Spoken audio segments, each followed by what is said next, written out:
جناب صدر محترم اور اسٹیج پر تشریف فرما معزز مکرم حضرات علماء کرام، قوم و ملت کی سربراہ شخصیات اور اس جلسے کو سن رہے مکرم اور محترم جوانوں، بزرگوں، بھائیوں اور خواتین اسلام، خواتین امت، مائیں اور بہنیں، بہت کامیابی کے ساتھ یہ جلسہ اختتام کی طرف بڑھ رہا ہے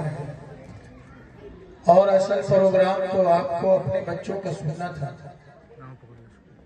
بچوں کا پروگرام ہی اصل ہے۔ اس جلسے سے اصل تو یہ مقصد ہے کہ آپ کے سامنے اس جلسے کی تعلیمی کارکردگی اور اس کے احوال و قواعد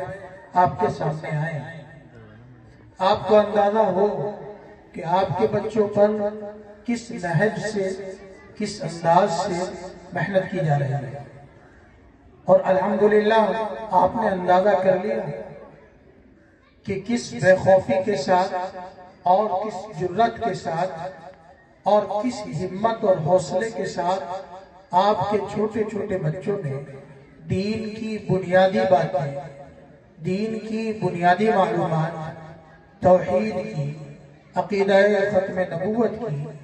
جنت کی، آخرت کی، دوزخ کی، والدین کے حقوق کی، جناب نبی پاک صلی اللہ علیہ وسلم کی سیرت کی، سنت کی، شریعت کی بنیادی معلومات کس پختگی کے ساتھ آپ کے سامنے پیش کی۔ اس کا بڑا فائدہ یہ ہوگا کہ آج بچپن میں جو انہوں نے اپنے سینوں پر نقش کر لیا ہے وہ انہیں بچپن تک یاد رہے گا، کیونکہ النقش فی الصغر العلم فی الصغر کالنقش فی الحجر، بزرگوں کی کہاوت ہے، عربی کا مقولہ ہے، جو علم بچپن میں حاصل کر لیا جاتا ہے وہ اس طرح ہوتا ہے جیسے پتھر کے اندر نقش کو کھود دیا جائے اور پتھر کے اندر نقش و نگار بنا دیے جائے۔ پتھر کے نقش و نگار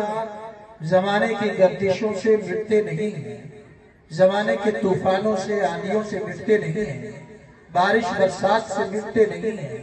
پتھر پر کھدے ہوئے نقوش باقی رہتے ہیں۔ تو اسی طرح ان بچوں کے دلوں پر دین کی جو بنیادی باتیں نقش ہو گئی ہیں، اللہ کی ذات سے امید ہے وہ باقی رہیں گی اور وہ ان کو آخر تک کام آئیں گی۔ خاص طور پر ہماری بچیاں یہ تعلیم اور تربیت کی بہت زیادہ محتاج ہے، کیونکہ ہمارا مستقبل انہی کی آنچل کے سائے میں پلنے والا ہے۔ آج ہر طرف یہ شکوہ اور یہ شکایت ہے کہ معاشرے کے اندر بڑا بگاڑ ہے، معاشرہ بڑا بگڑا ہوا ہے، لیکن اس بگاڑ کی جو وجوہات ہیں ان وجوہات پر غور نہیں کیا جاتا اور ان وجوہات کا تدارک نہیں کیا جاتا۔ ان وجوہات میں ایک بنیادی وجہ یہ ہے کہ اگر آپ پھل پھول اگانا چاہتے ہو تو اس کے لیے زمین تیار کرو گے۔ اگر زمین زرخیز ہوگی، زمین اچھی ہوگی، زمین میں صلاحیت اور صالحیت ہوگی تو ظاہر ہے اس سے اگنے والی کھیتی بھی اچھی ہوگی۔ اور اگر زمین بنجر ہوگی، زمین جو ہے وہ غیر قابل ہوگی، اس میں صلاحیت اور صالحیت نہیں ہوگی تو اس سے اگنے والی کھیتی بھی آپ جانتے ہیں جھاڑ اور جھنکار کی شکل میں ہوگی۔ یہ جو بچے ہیں اصل ان کو بنانے میں جو کردار ادا ہوتا ہے وہ ماؤں کا کردار ادا ہوتا ہے۔ اسی لیے ہمیں اپنی اولاد کہاں سے حاصل کرنی ہے، اس کی طرف مذہب کے اندر جناب نبی پاک صلی اللہ علیہ وسلم کی تعلیمات یہ ہیں کہ آپ جو رشتہ کر رہے ہو دیکھ کر کرو کہ کس کے ساتھ رشتہ کر رہے ہو۔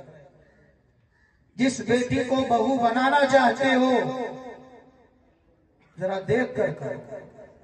کوئی مال کی وجہ سے شادی کر رہا ہے، کوئی جمال کی وجہ سے شادی کر رہا ہے، کوئی خاندان کی وجہ سے شادی کر رہا ہے۔ جناب نبی پاک صلی اللہ علیہ وسلم نے ارشاد فرمایا، عام طور پر رشتے میں 4 باتیں دیکھی جاتی ہیں۔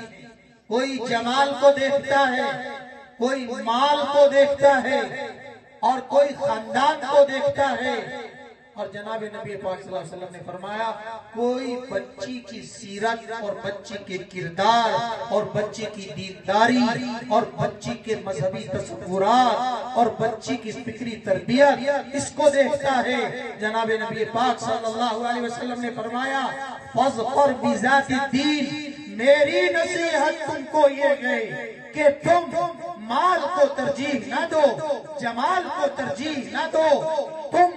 خاندان کو ترجیح نہ دو، تم دینداری کو ترجیح دو، تم سیرت کو ترجیح دو، تم کردار کو ترجیح دو، تم کیریکٹر کو ترجیح دو۔ اگر بچی دین کے اعتبار سے صلاحیت مند ہے، نماز کی پابند، روزے کی پابند، تلاوت کی پابند، تہجد گزار ہے، وہ غریب ہے،